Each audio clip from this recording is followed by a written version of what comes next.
In Deutschland starten die Gewinner der Popstar-Staffel No Angels und Broses durch wie kein anderer. In den USA sind O-Town der letzte große Casting-Coup. Zusammengestellt wurden die 5 Jungs vom Boyband-Experten Lou Pearlman für die MTV NBC-Show Making the Band. Pearlman war auch schon die treibende Kraft hinter NSYNC und den Backstreet Boys. Bei Making the Band wurde eine weitere Band geschaffen, im Licht der Öffentlichkeit. Und das ist ein harter Weg.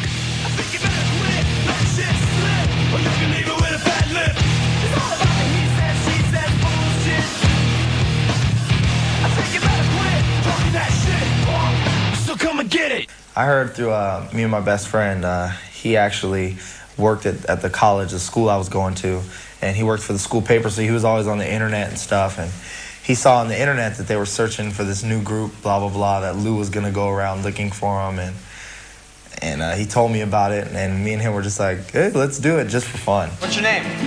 Trevor Pennick. My name is Ikaika Kalawano. Yes, I am.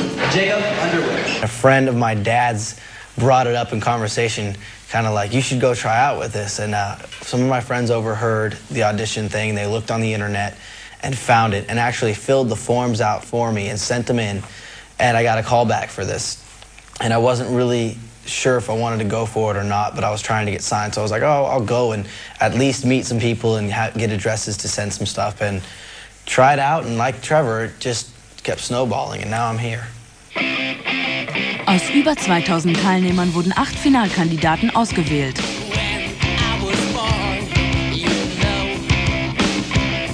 I was on the internet and I was looking on information on another TV show on MTV, and there was a little link on the side of the page, and it said, "Do you want to be on TV?" And I was like, "Sure." We've talked about this kind of stuff, and she knows that I'm all about her, and I wouldn't mess anything up. Oh, I'm his #1 fan. I think he's the best. I think that they'd be the lucky ones if they picked him. A guy that I met 2 weeks before ends up calling me, and he's like, "Listen, you remember we were talking about starting a group together? Well, I found out about this audition. It's happening in Orlando tomorrow morning at 8 o'clock."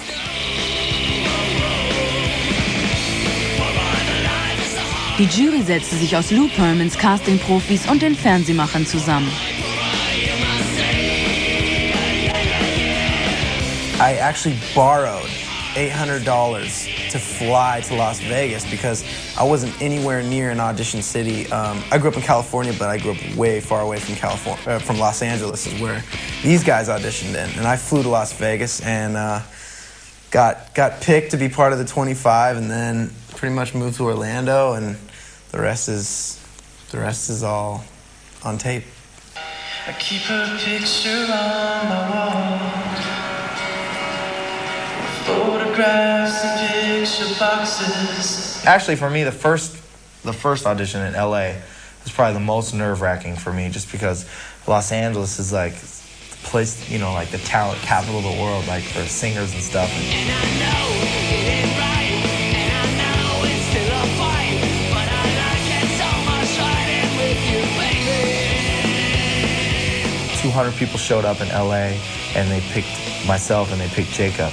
So then we got to go to the next round where there was 25 people. Here we go. Im sonnigen Orlando wurden noch einmal 25 mögliche Kandidaten einer genauen Prüfung unterzogen. After the 25, they picked the 8, and then we were in the house. It didn't even really seem like an audition, as much as it just seemed like our everyday life to just go and rehearse. And so that wasn't as nervous, just because it was our everyday life. That's what we did.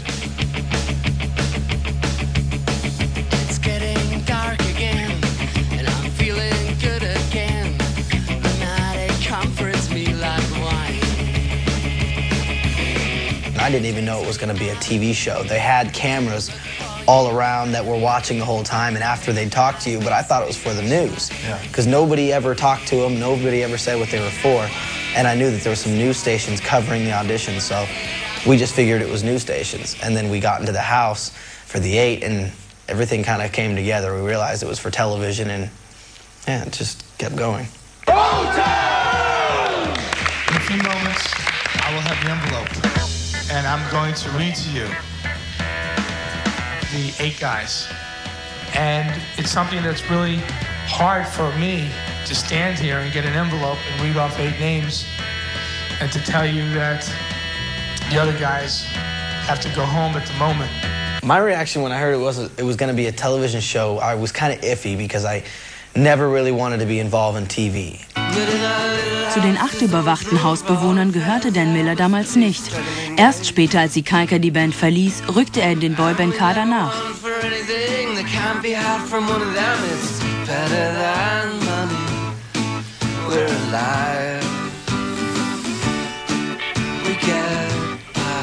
Mit dem Einzug ins Haus fällt die Anspannung von den ausgewählten Kandidaten vorerst ab. Ein trügerischer Frieden. There was very little privacy in the beginning. Very, very little. Because the entire house was rigged. The house wasn't a real house. It was like a set. It was a set. It was like a sound studio. It was like a sound stage. Because there were hidden microphones that we didn't know about, and we wouldn't, when we had asked, they wouldn't tell us. There were cameras in each corner of the room. Das Leben im Haus gestaltete sich wesentlich anstrengender als zu Beginn erwartet. Rund um die Uhr Kameras, die eine Privatsphäre unmöglich machten. Und dazu noch Tanztraining, Gesangsunterricht.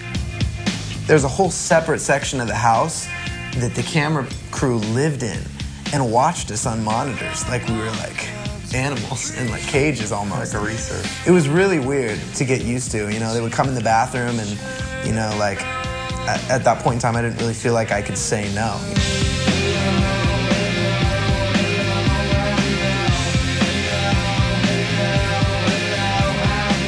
I definitely think the first couple of weeks were definitely that way. Like he said before about, the freedom, to be how you want to be. After, you realize that, then everything is fine. The first couple of weeks you're like, oh, I don't want to do this on TV. My friends are going to see me do this, blah, blah, blah. But the camera's around so much, and you get so used to it being there that you don't even realize that it's really there.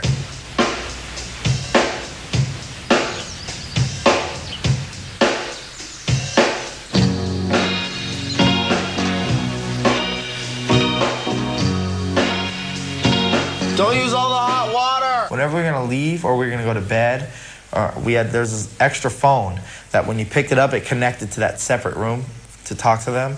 And it's like, hey, this is Trevor, I'm going to the store. Some voice would pick up, some mysterious voice. I'd have to tell them if I was just gonna drive to the store. I'm like, hey, I'm gonna drive to the store, and they're like, okay, give us a couple minutes to get a crew. Chicken patties? Chicken breast patties. Ooh, you know what I like. It was already prepared. Surrounded me to the neck, everybody loves it. Who can go wrong? My mom would love this. My mom would love this. Or, hey, all right, it's Jacob, I'm going to bed. All right, can you turn all the lights off? All right, so then they turn all the lights off in the house.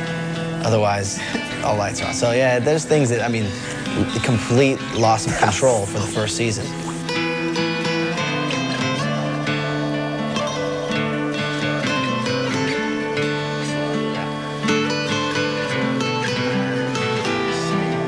Now, not even the same rules at all. The camera crew is on the road. It's more of like a road rules. There's no lights. They just walk around with lights, and they just follow us.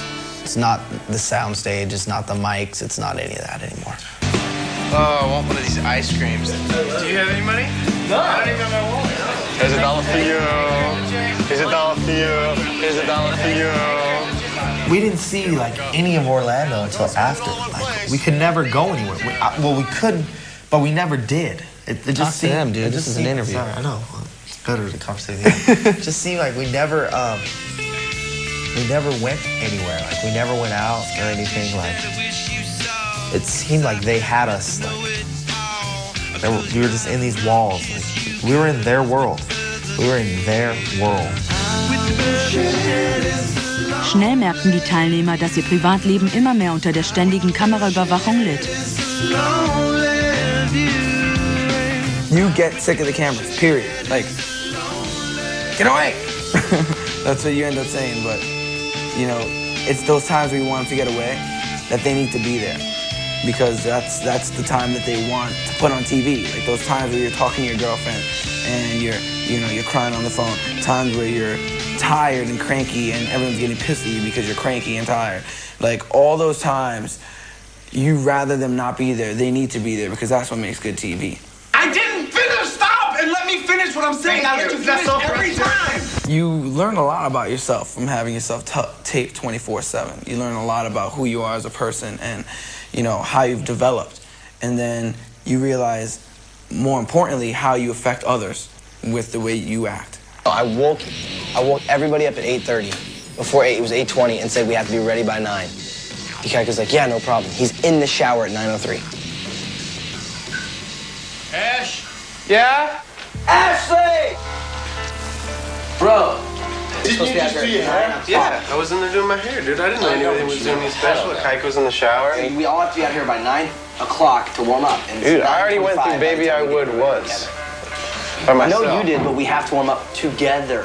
I think each of us came to a realization at some point or another where it's like, okay, if I'm constantly thinking about every little thing I'm gonna say, it's gonna drive me crazy because everybody makes mistakes, I make mistakes, you make mistakes, and that's just the bottom line. Die Stimmung wurde durch die besonderen Anforderungen einer Fernsehshow angespannter. But there's a camera following us around all the time. So you just need to say, fine, I'm cool with everybody seeing my mistakes. I don't care. I understand getting into this that people are gonna get mad at something, let's say, and they're gonna love me for some things, let's say. So, whatever, this is me. If you're gonna watch me 24 hours a day, you're gonna watch the good and the bad.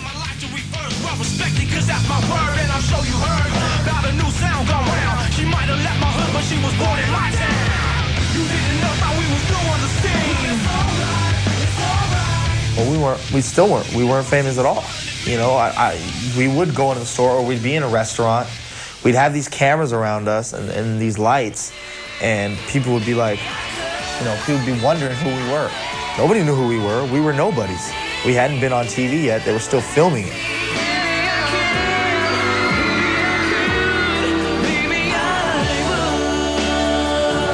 Im nächsten Teil von Mtv Masters, wie Kaika die Band verließ, warum Dan die einzig mögliche Alternative war, wie der große Durchbruch gelang und das Familienleben der Jungs durcheinander brachte.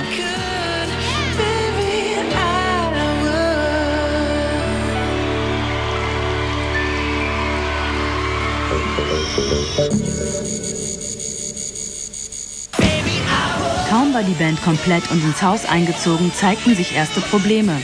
Die Zusammenarbeit mit Kaika funktionierte nicht. Aus privaten Gründen zog er es vor, Making the Band und somit O-Town zu verlassen. Für ihn rückte Dan in die Band, der es eigentlich nicht unter den letzten 8 geschafft hatte.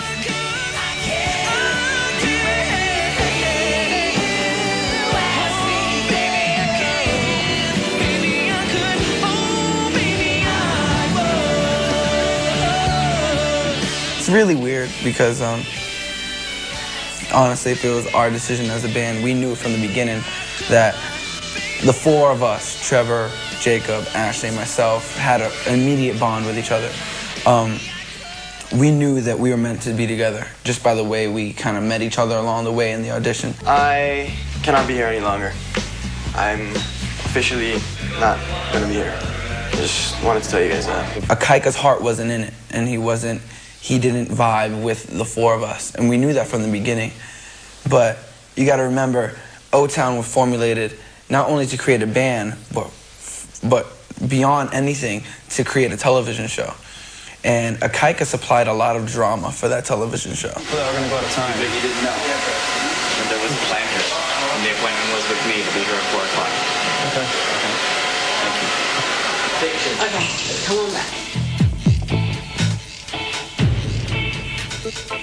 The product that you see now in front of you is not making the band. The product that you see in front of you is O-Town. Because without Dan, there is no O-Town. And without the 4 of us, there would be no Dan in O-Town. Because they wanted to go along a different line and get somebody who would add drama to the show and all this. And we knew that Dan belonged with us. From the very beginning, we all felt it.